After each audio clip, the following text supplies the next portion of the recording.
मित्रों नमस्कार। स्वागत है आप सभी का सोहन इंस्टीट्यूट के ऑनलाइन क्लास में।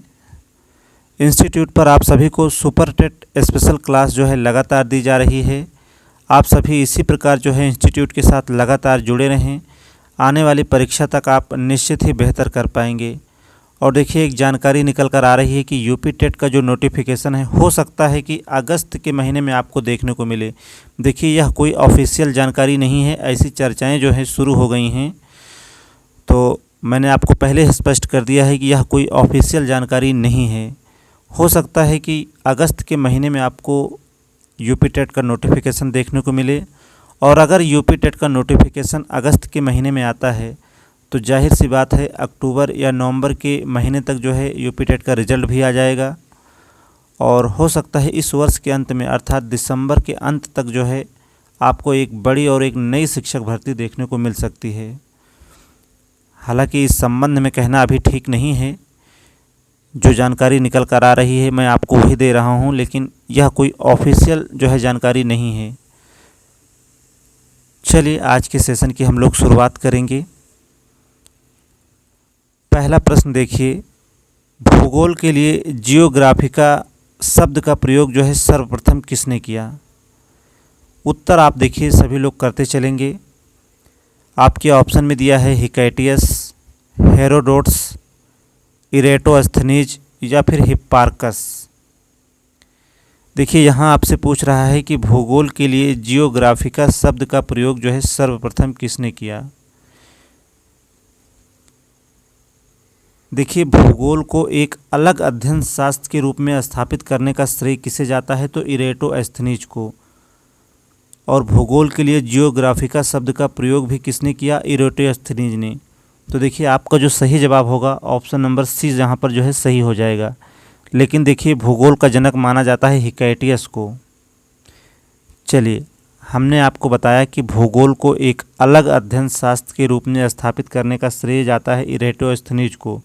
और इन्होंने जो है जियोग्राफिका शब्द का प्रयोग जो है सर्वप्रथम किया। तो आपका तो उत्तर हो जाएगा ऑप्शन नंबर सी। लेकिन भूगोल का जनक अगर आपसे पूछेगा तो वो हिकैटियस को कहा जाता है। चलिए, पहले प्रश्न का जो सही उत्तर होगा ऑप्शन नंबर सी यहाँ पर सही हो जाएगा। प्रश्न नंबर 2 पर चलेंगे। ब्रह्मांड में विस्फोटी तारा जो है किसे कहा जाता है?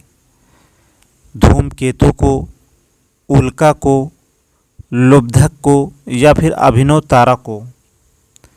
देखिए, ब्रह्मांड में विस्फोटी तारा कहा जाता है अभिनव तारा को। डी उत्तर जो है यहाँ पर सही होगा। चलिए, प्रश्न नंबर 2 का सही जवाब हो जाएगा ऑप्शन नंबर डी।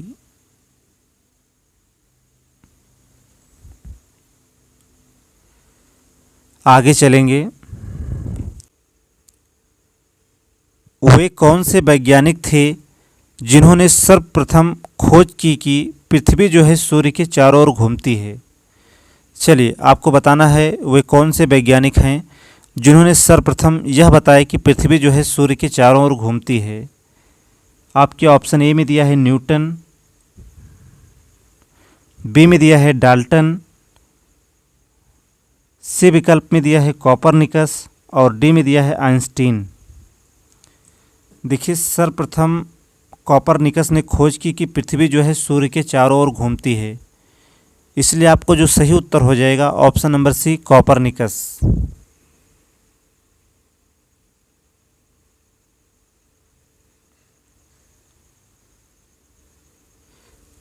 चलिए, अगले प्रश्न पर चलेंगे। नॉर्वे में अर्धरात्रि के समय सूर्य कब दिखाई देता है? चलिए, आपसे यहाँ प्रश्न पूछ रहा है कि नॉर्वे में जो है अर्धरात्रि के समय सूर्य कब दिखाई देता है। ऑप्शन ए में दिया है 21 मार्च को, बी में दिया है 23 सितंबर को, सी विकल्प में दिया है 21 जून को और डी में दिया है 22 दिसंबर को।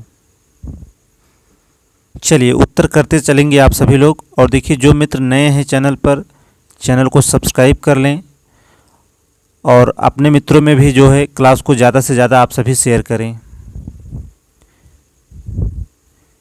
देखिए नॉर्वे में जो है अर्धरात्रि के समय सूर्य कब दिखाई देता है, तो इसका जो सही जवाब हो जाएगा 21 जून को। चलिए प्रश्न नंबर 4 का भी जो सही जवाब हो जाएगा ऑप्शन नंबर सी।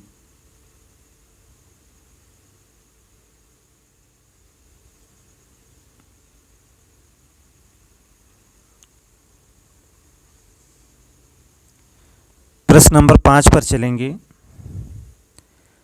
मध्यरात्रि सूर्य का जो है क्या अर्थ है? चलिए यह भी एक शानदार प्रश्न है। आपसे प्रश्न पूछ रहा है कि मध्यरात्रि सूर्य का जो है क्या अर्थ है। आपके ऑप्शन में दिया है सांध्य प्रकाश, उदीयमान प्रकाश, बहुत चमकदार चंद्रमा, या फिर ऑप्शन डी में दिया है सूर्य का ध्रुवीय वृत्त में देर तक चमकना। देखिए मध्यरात्रि सूर्य का जो अर्थ होगा सूर्य का ध्रुवीय वृत्त में जो है देर तक चमकना। सही उत्तर होगा ऑप्शन नंबर डी।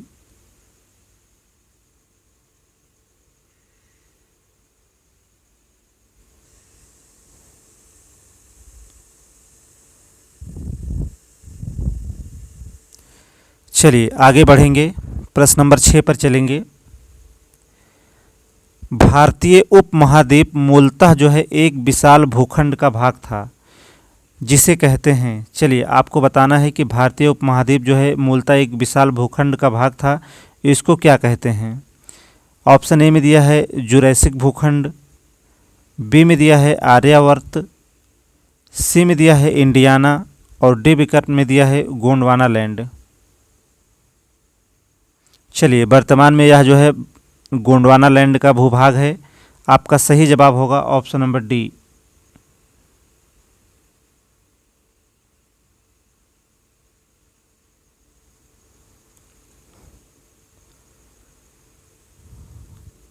चलिए 7वें प्रश्न पर आगे बढ़ेंगे।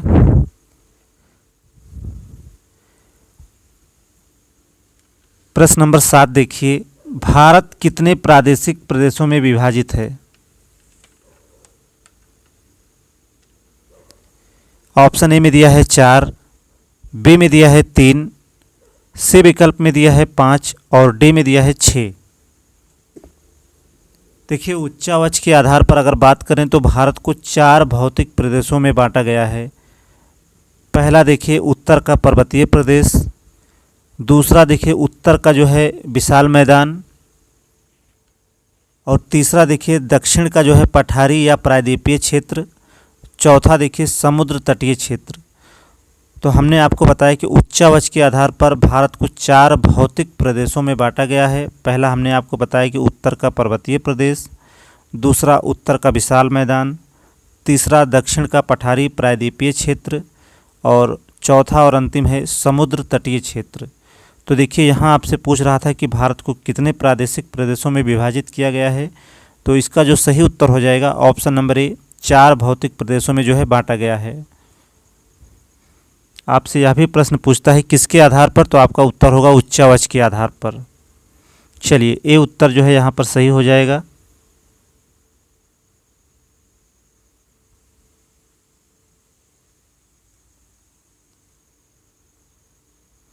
चलिए 8वें प्रश्न पर चलेंगे, देखेंगे क्या पूछ रहा है। केरल का कुट्टानाड या कुट्टानाडु जो है किस लिए प्रसिद्ध है। ऑप्शन ए में दिया है मीठे पानी की झील के लिए, ऑप्शन बी में दिया है भारत का न्यूनतम ऊंचाई वाला क्षेत्र है, सी विकल्प में दिया है एक प्रवाल द्वीप के लिए, और डी में दिया है भारत के सबसे पश्चिम में स्थित बिंदु के लिए। देखिए प्रवाल द्वीप के लिए लक्षद्वीप को जाना जाता है, और देखिए केरल का जो कुट्टानाड या कुट्टानाडु है यह प्रसिद्ध है, यह है जो है भारत का न्यूनतम ऊंचाई वाला क्षेत्र है। तो बी उत्तर जो है आपका यहाँ पर सही हो जाएगा।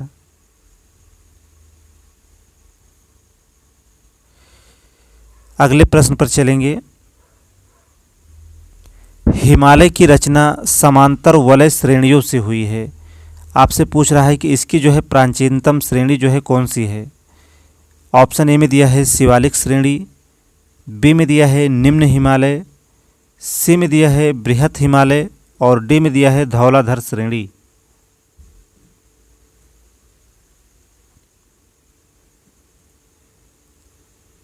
चलिए, आपसे प्रश्न पूछ रहा है कि हिमालय की रचना समांतर वलय श्रेणियों से हुई है। इसमें जो है प्राचीनतम श्रेणी आपको बताना है। तो देखिए, प्राचीनतम श्रेणी है बृहत हिमालय। सही उत्तर होगा ऑप्शन नंबर सी। और देखिए, इसका विकास जो है ओलिगोसिन काल में हुआ है, जबकि धौलाधर श्रेणी की बात करें तो मध्य हिमालय के अंतर्गत आती है यह श्रेणी, और इसका विकास हुआ है मायोसिन काल में। चलिए, आपसे पूछ रहा था कि इनमें से जो है प्राचीनतम श्रेणी कौन है, तो आपका उत्तर होगा बृहत हिमालय। सी विकल्प जो है सही हो जाएगा। प्रश्न नंबर 10 पर चलेंगे। दक्षिण भारत की सबसे ऊंची चोटी कौन सी है? चलिए, अच्छा प्रश्न है और कई बार जो है एग्जाम में आया हुआ प्रश्न है। आपसे पूछ रहा है कि दक्षिण भारत की सबसे ऊंची चोटी कौन सी है। ऑप्शन में दिया है अनाईमुडी, महाबलेश्वर, दोदा बेट्टा, और डी विकल्प में दिया है कि इनमें से कोई नहीं। देखिए, आपसे दक्षिण भारत की सबसे ऊंची चोटी पूछे या जो है प्रायद्वीपीय भारत की सबसे ऊंची चोटी पूछे, दोनों का उत्तर जो है सेम होगा, और इसका जो सही उत्तर होगा ऑप्शन नंबर ए अनाईमुडी। दक्षिण भारत की सबसे ऊंची चोटी है अनाईमुडी। सही उत्तर होगा ऑप्शन नंबर ए। और देखिए, इसकी जो ऊंचाई है 2695 मीटर है।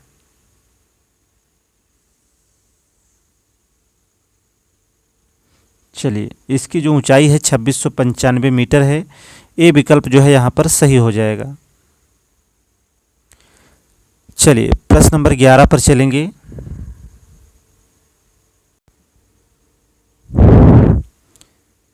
चलिए, 11वां प्रश्न देखिए आ ही गया। भारतीय प्रायद्वीप की सबसे ऊंची चोटी जो है कौन सी है?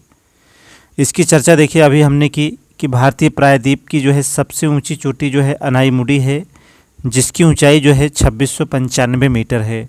सही उत्तर होगा ऑप्शन नंबर ए। चलिए, अगले क्वेश्चन पर चलेंगे। दक्षिण भारत की सबसे ऊंची चोटी कौन सी है? देखिए, इस प्रश्न को अभी हमने लिया था, रिपीट हुआ है यह क्वेश्चन।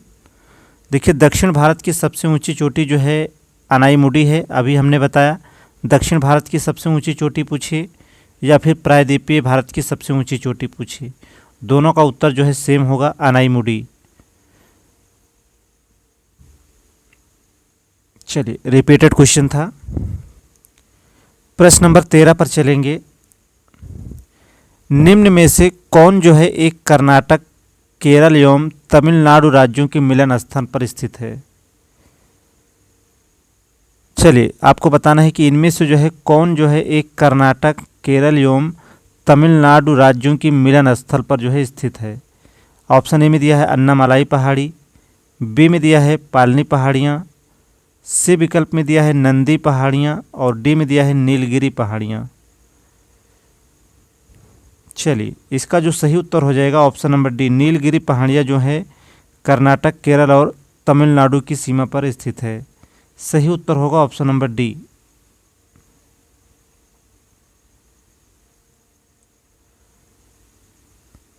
आरावली श्रेणियों की जो है अनुमानित आयु जो है कितनी है?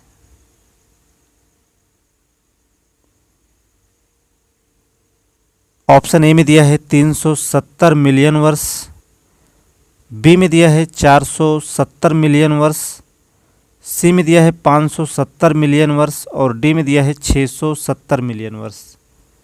चलिए, आपको बताना है कि आरावली श्रेणियों की जो है लगभग अनुमानित आयु जो है कितनी है।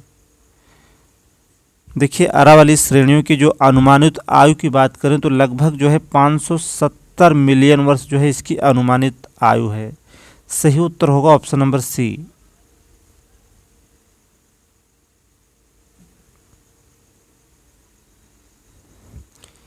15वें क्वेश्चन पर चलेंगे हम लोग।